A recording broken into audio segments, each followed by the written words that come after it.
Bueno, señores, gracias por estar. Lo que pasa es que por el cambio que hubo a última hora, señores, gracias por estar a esta hora. Tenemos una conversación aquí fuera de cámara. Se dan unos programas interesantes también en ese tránsito, conversando de la vida. Vamos a convertirlo en el día de hoy con Altagracia Balcácer, es del Centro de Investigación y Estudios de Género y Familia de la Universidad Autónoma de Santo Domingo. Miosotis Rivas es la representante aquí de la Oficina Nacional ONU Mujeres. Para las dos, buenos días. Buenos días, ¿qué tal? Buen día. Encantada de estar con ustedes aquí el día de hoy. Bueno, hubo una decisión ayer, nosotras que hemos tenido tanto temas con el de los 3 brazos y otras cosas, hay algunos aspectos que no tratamos en el día de ayer, porque fue el día en que se conoció una decisión tomada la noche antes por el Senado de la República Dominicana que criminaliza el aborto en todas sus partes. Vamos a ver esa historia, a recuperar cuál fue la decisión del Congreso Nacional para que ustedes puedan ponderarla, puedan valorar. La modificación al presupuesto de este año que casi finaliza no contó con la aprobación del bloque del Partido Revolucionario Moderno. Sin ningún tipo de escudriñamiento, sin profundizar en él, sin ir a una comisión que pueda despertar las curiosidades de legisladores de diferentes índole y provincias que quisieran saber por qué hace un mes aprobamos 600 millones para Punta Catalina y hoy aprobamos 100 millones más.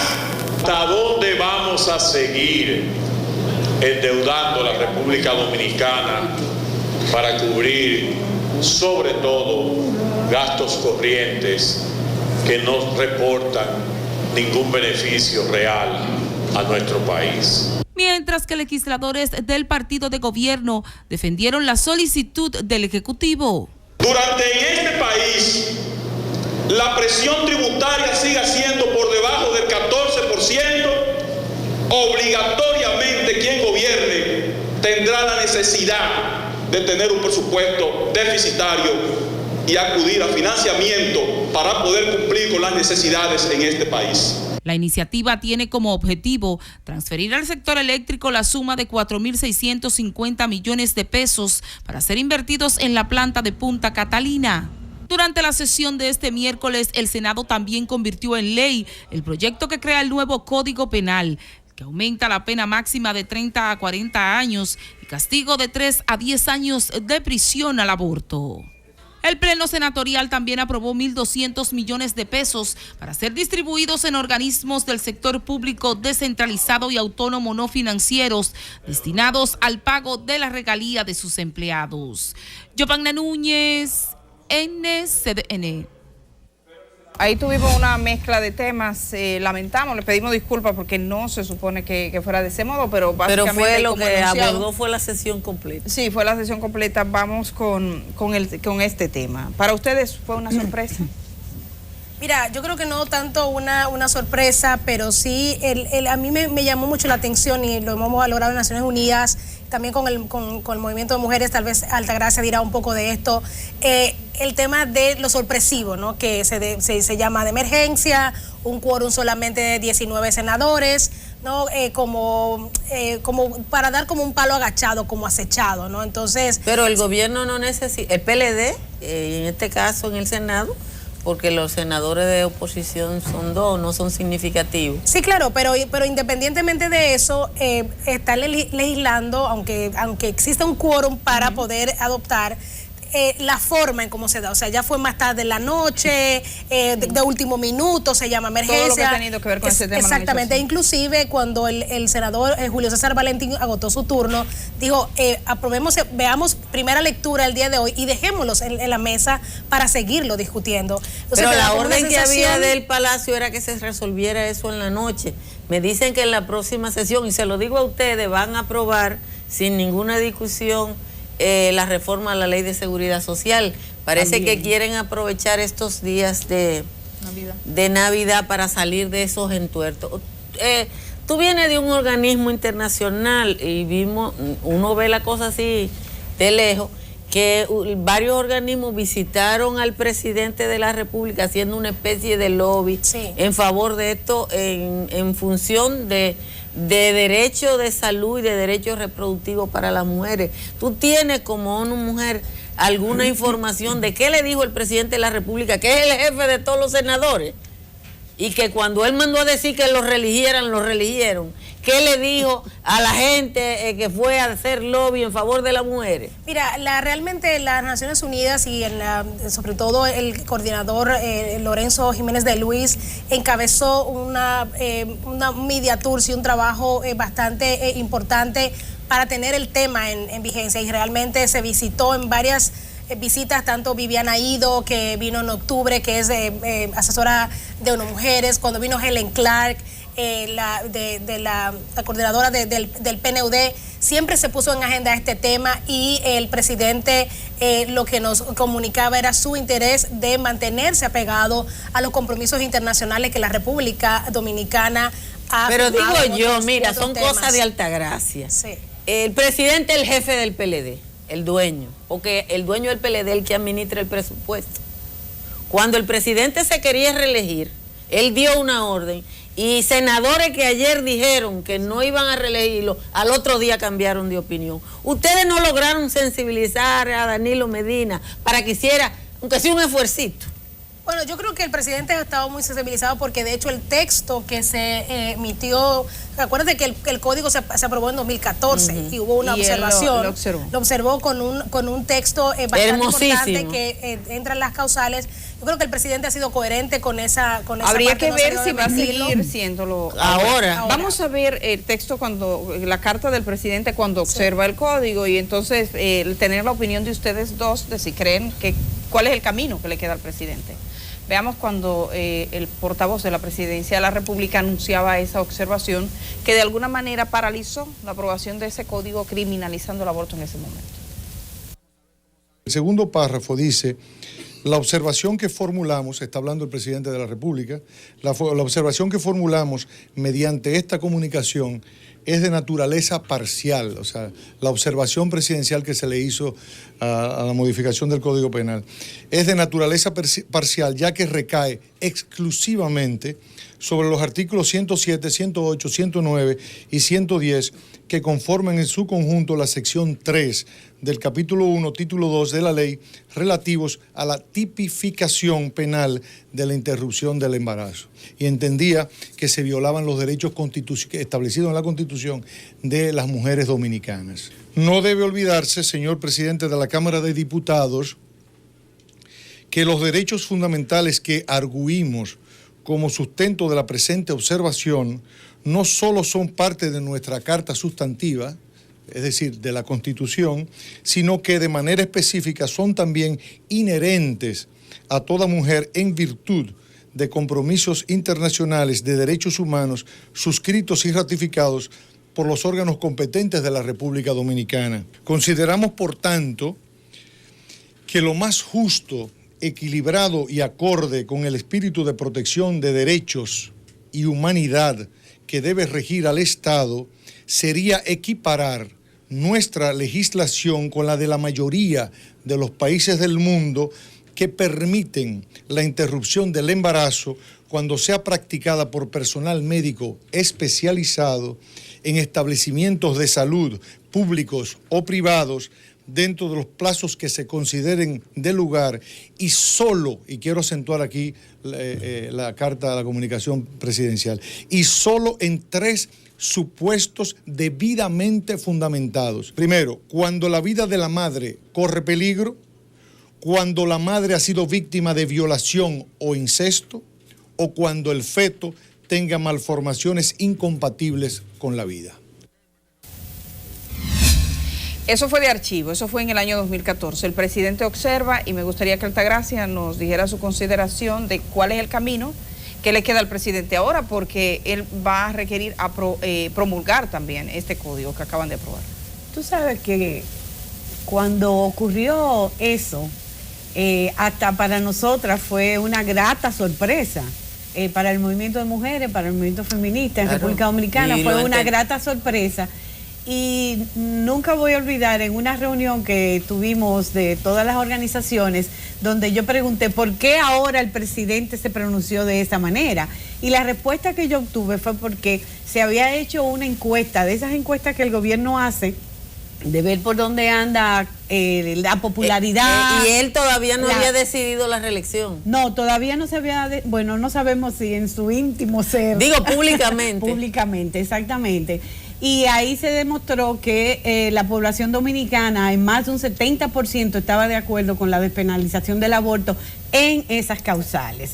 Y que eso llevó a que por todo este sentido de popularidad que caracteriza este gobierno, se tomase la decisión de yo soy presentar. más romántica que usted. Bueno, entonces... Yo soy más romántica. Yo oí al presidente así y dije, mira, ese es el papá de 3 muchachos que pueden verse al punto de perder la vida en una circunstancia y él está pensando en la vida de sus hijas. Por Dios, que yo, aunque vi la encuesta, absolutamente en serio, yo vi la encuesta, porque la encuesta fue pública, sí. Yo vi la encuesta, pero yo pensé en el ser humano que es Danilo Medina. Yo dije, pero él tiene 3 hijas, y si él no hacía eso, él expone a su hija que la llevan a donde un médico y el médico, en vez de salvarle la vida a su hija, la deje morir como dejaron morir a Esperancita. Sí. Digo yo, eso, yo creo que como ser humano, eso me voy a matar defendiendo a Danilo Medina en eso. ¿Ustedes esperan que él esta vez haga lo propio? No, y entonces en este caso yo definitivamente no sigo a Altagracia en sus consideraciones románticas, porque no me parece Virgen de Altagracia, que ese sea exactamente el argumento por el cual esto se hizo. Fue por voto. Yo creo que esto tiene que ver fundamentalmente con todo este concepto populista del gobierno actual. Pero en lo que corresponde a la situación que ahora mismo tenemos, evidentemente, a nosotras lo que nos sorprendió fue el momento en que decidieron hacerlo, porque todo estaba dormido, todo estaba como el oso invernando, y de repente el oso despierta y decide en minutos resolver un problema que tenemos ya como 14, 15 años lidiando con el Código Penal. Y ya conocemos toda la historia, no la vamos a repetir.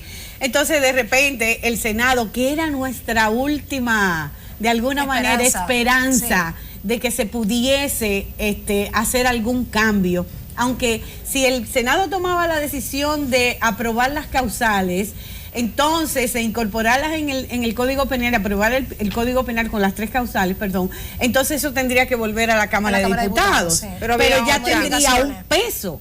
Y un chance para una y otro chance para seguir negociando, que es lo que hemos estado haciendo por años y años y años. Sí. Entonces, ahora pensar, de verdad, pensar en términos políticos, si el gobierno, en el caso específico, el Poder Ejecutivo, Danilo Medina, haría algún tipo de observación a lo ya aprobado, personalmente y analizando todo lo que ha pasado hasta ahora, yo no tengo ninguna esperanza. Sí. Yo no tengo ninguna esperanza porque si observamos cómo funciona el Poder Ejecutivo, cómo funciona Danilo, ¿sí? No me parece que esté en disposición de echarse este pleito que implicaría el mandar de nuevo observaciones al Código Penal. Yo creo que en este caso va a pasar sin pena ni gloria, con mucha pena para nosotras las mujeres, porque aquí, y yo creo que Altagracia trajo un punto, un segundito, fundamental. ¿Quiénes son las más afectadas? Son las mujeres que tienen los recursos para poder hacerse un procedimiento en condiciones idóneas. No son esas, no son esas. Son las que no tienen esos recursos, son las que no tienen esas opciones. Pero esas son las que votaron por Danilo. Yo no voté por Danilo, yo soy de la que lee libro y que tal día. Eso es verdad, eso es verdad, esas son las, pero básicamente, pero creo que esa es otra temática. Sí. ¿Quiénes votan y por qué votan?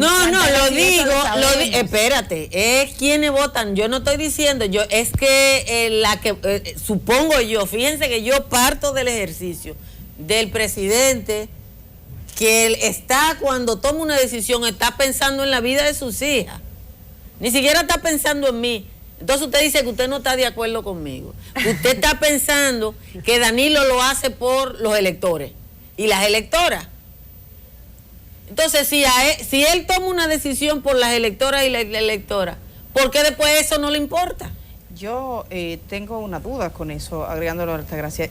A mí me parece, porque si vemos a los senadores y diputados, es por un factor político en una sociedad muy conservadora, donde la iglesia pesa mucho, donde hay sectores de la iglesia que han llamado a votar contra aquellos que promueven que las mujeres tengan estos derechos.